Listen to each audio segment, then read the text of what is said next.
Coucou!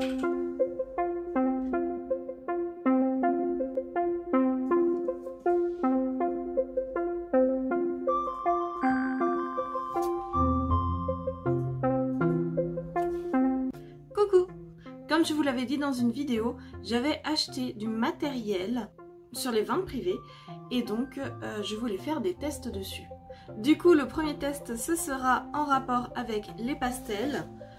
On va tester la gamme de Lyra, les polycrayons soft, qui sur le site de vente privée avait été vendu comme des pastels aquarellables. Donc est-ce que c'est aquarellable ou pas? On va le voir ensemble. Et surtout, petite chose, je ne maîtrise pas du tout la technique du pastel. D'ailleurs, j'ai été voir après le tournage les techniques du pastel. Donc on se retrouve après pour pouvoir en discuter plus en profondeur. À tout à l'heure.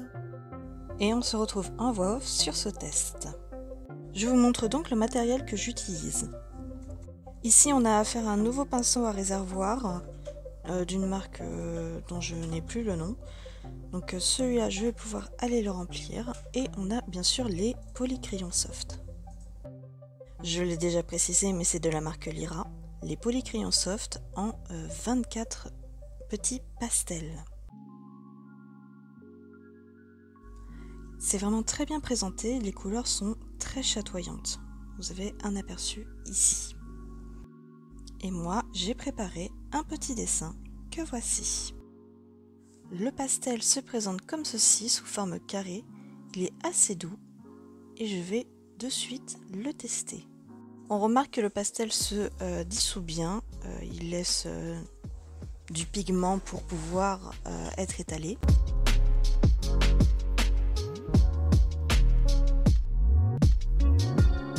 Avant de commencer à peindre mon dessin, je fais un petit test avec de l'eau et ce petit pastel tout gris.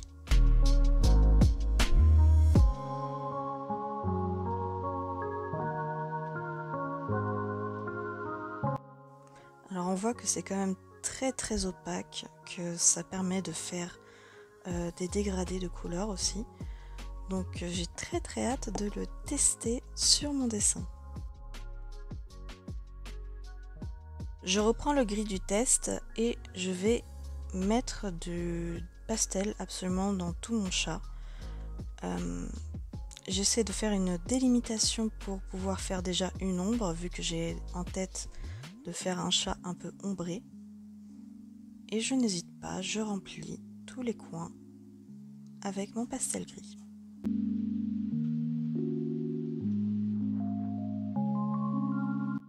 Je passe à l'ombrage et au pastel noir pour voir si les couleurs vont être miscibles entre elles, si elles vont bien se mélanger quand je vais passer de l'eau par-dessus. Donc je fais un petit dégradé quand même avec mon doigt. J'essaie de voir si le fait d'estomper les couleurs entre elles ou d'estomper tout court le pastel va faire quelque chose de plus. Et là tout bêtement je vais prendre mon pinceau et je vais remplir ça comme si je peignais de façon très basique.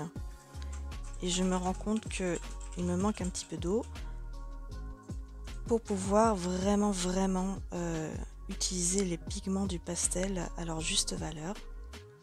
Et je me rends compte aussi très rapidement que mon dessin en dessous va totalement disparaître tellement l'opacité du pastel est forte. Rendu à ce moment-là, je me rends compte que les couleurs ne se mélangent pas très bien entre elles, que le côté opaque s'en va dès qu'il n'y a plus de pigment. Donc je pense, et je le ferai au fur et à mesure, rajouter du pastel au fur et à mesure. Mais pour l'instant, j'essaye de diluer tout le pastel sec et d'utiliser ça comme vraiment un petit pigment d'aquarelle.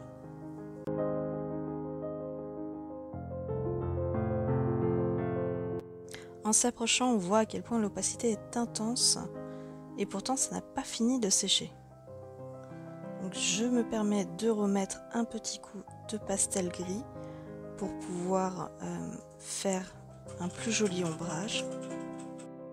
Et là de suite ça paraît vraiment plus doux. Donc je réutiliserai cette technique au fur et à mesure. Pour l'instant j'essaie de jouer avec les pigments qui ne sont pas encore tout à fait secs, pour voir si je peux encore utiliser un petit peu de leur couleur, ou si c'est juste avec de l'eau que ça enlève les pigments.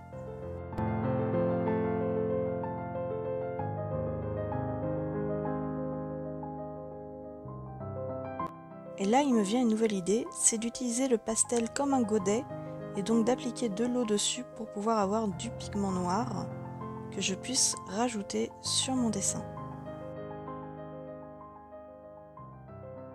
Je fais exactement la même chose avec le blanc pour savoir si ce n'est que les couleurs foncées qui font cet effet ou si les couleurs claires sont aussi concernées.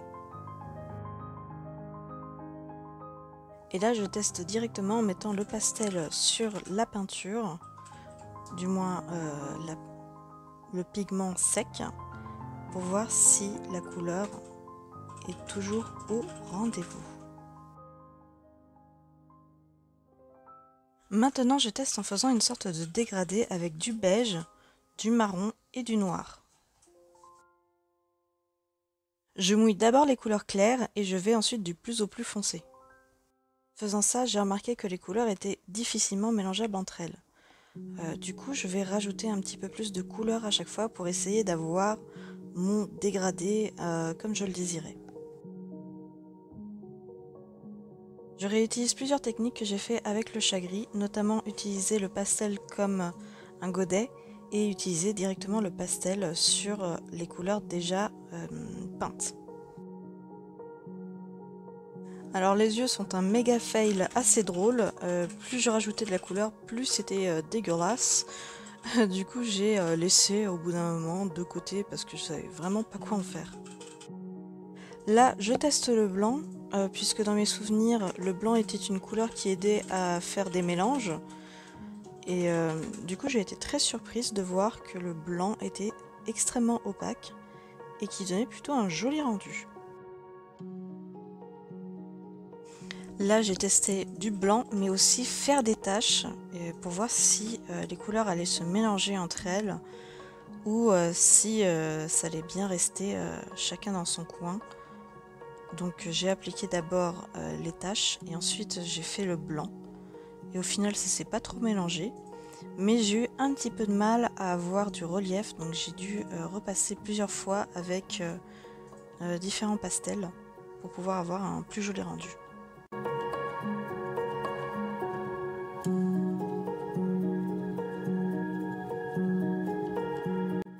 Donc là, même constat que les autres, c'est vraiment pour faire de l'aplat par aplat, du moins c'est l'impression que j'en avais. C'est assez difficile de pouvoir faire un joli dégradé avec 3 ou 4 pastels assez différents. Du coup j'ai repris plusieurs fois avec d'autres pastels pour pouvoir faire mon petit dégradé et avoir une couleur beaucoup plus chatoyante.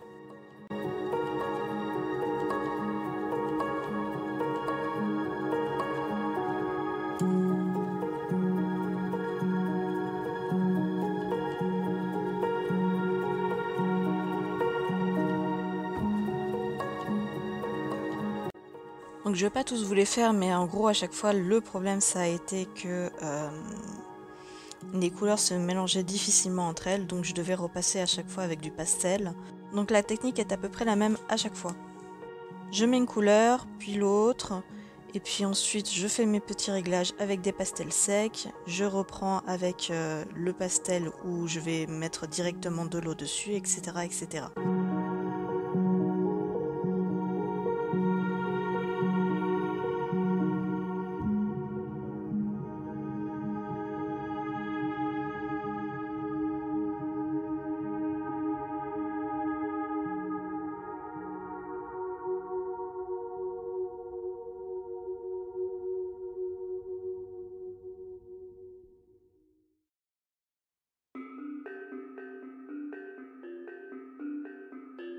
Une fois que j'ai tout peint, j'ai voulu repasser avec mon stylo Et je me suis rendu compte que c'était très compliqué de repasser avec le stylo sur la peinture, si on peut appeler ça une peinture. Du coup, je me demande si c'est pas tout simplement les pigments qui ont bouché, entre guillemets, le stylo à chaque fois. En tout cas, c'était vraiment difficile de repasser par-dessus. J'ai dû plusieurs fois faire des petites zigouigouis en fait derrière pour pouvoir laver mon stylo. Sinon, il arrêtait de fonctionner. Donc vous allez le voir plusieurs fois que j'ai fait plusieurs fois les mêmes choses. Ça a été un petit peu fastidieux pour le coup.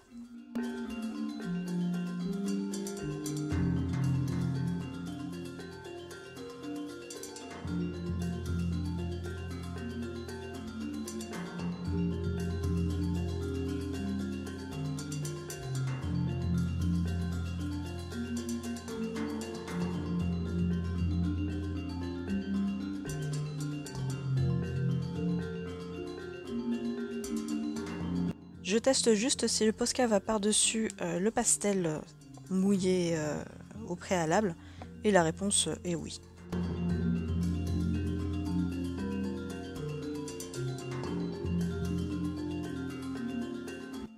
Mon tout dernier test sera avec uniquement des pastels.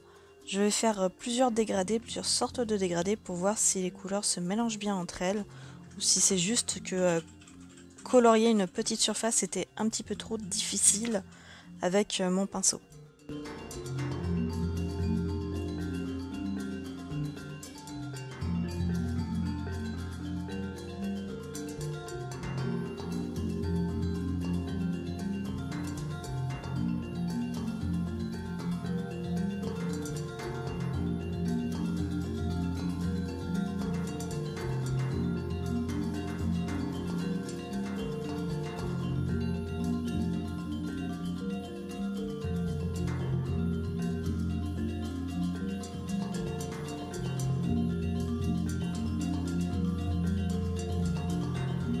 Donc comme vous l'avez vu dans le test, je suis partie vraiment de rien du tout. J'ai essayé de comprendre ce qu'ils entendaient par pastel aquarellable, ce qui n'est pas du tout indiqué dans le manuel ni quoi que ce soit. Donc le rendu en soi, il est vraiment mignon. On dirait vraiment de l'aquarelle ce que j'ai utilisé. Mais je l'ai utilisé vraiment comme si je faisais de l'aquarelle et pas comme si je faisais du pastel. Du coup, après la vidéo, je m'étais renseignée sur les techniques de pastel et c'est là que j'ai découvert quelque chose. Qu'il n'y avait pas une technique de pastel, mais qu'il y en avait plusieurs. Il y a le sec sur sec, le sec sur mouillé, le mouillé sur sec et le mouillé sur mouillé. Ce qui fait que moi j'ai utilisé, donc avec quand même un très joli rendu, hein, il n'y a pas de souci là-dessus, vraiment. Moi je trouve ça vraiment très cute et surtout le rendu était très opaque. Mais j'ai utilisé la technique de mouiller sur sec. Ce qui fait que les pastels en fait, les pastels ne sont pas aquarellables, ceux-là pas spécialement, en fait ce sont des crayons.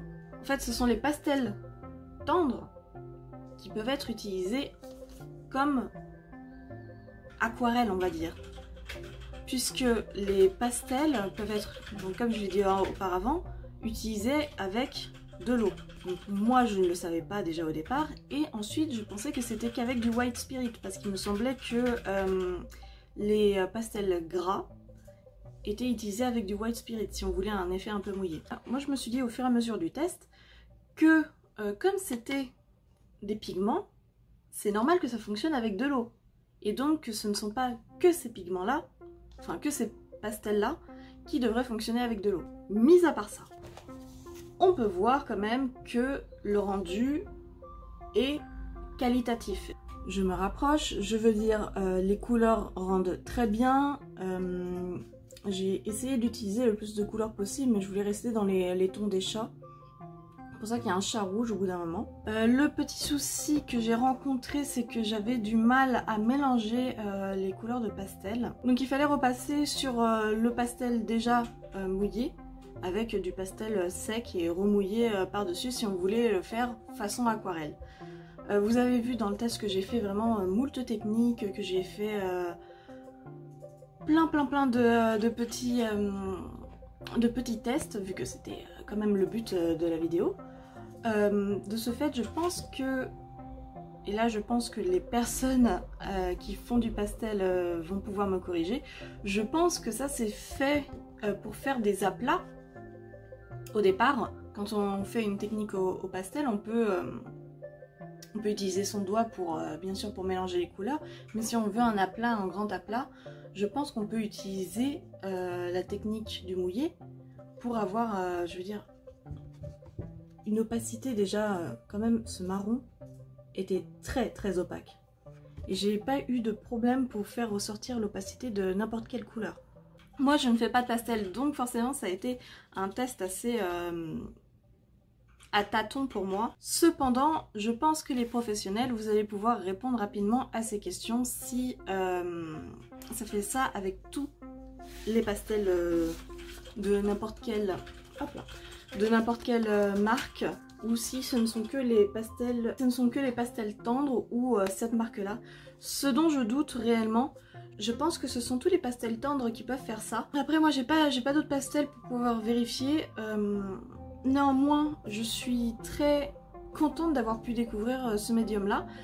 Parce qu'au final le pastel c'est vraiment cool et faut vraiment avoir envie de s'en mettre plein les doigts certes, mais c'est vraiment cool, ça fait de très beaux rendus. Donc dites-moi en commentaire si vous utilisez des pastels et si vous utilisez surtout les techniques avec de l'eau. Et comment faut procéder en fait, tout simplement. Moi j'ai fait ça de façon à faire de l'aquarelle, j'ai utilisé l'eau directement sur le pastel, etc., etc. Mais ça se trouve c'est pas du tout comme ça qu'il faut faire. Donc j'attends vos commentaires, j'attends vos avis pour savoir comment il faut faire tout ça. En attendant, moi je réutiliserai les pastels à sec cette fois. Pour tenter quelque chose, je sais pas encore quoi, je posterai sur les réseaux sociaux si je fais quelque chose. Et puis voilà, je vais vous dire à une prochaine fois. N'hésitez pas à me suivre sur les réseaux sociaux, n'hésitez pas à vous abonner, etc., etc. Vous connaissez la chanson. Je ne le dis jamais, mais bien sûr vous pouvez le faire. Et moi, je vous dis à bientôt. Salut!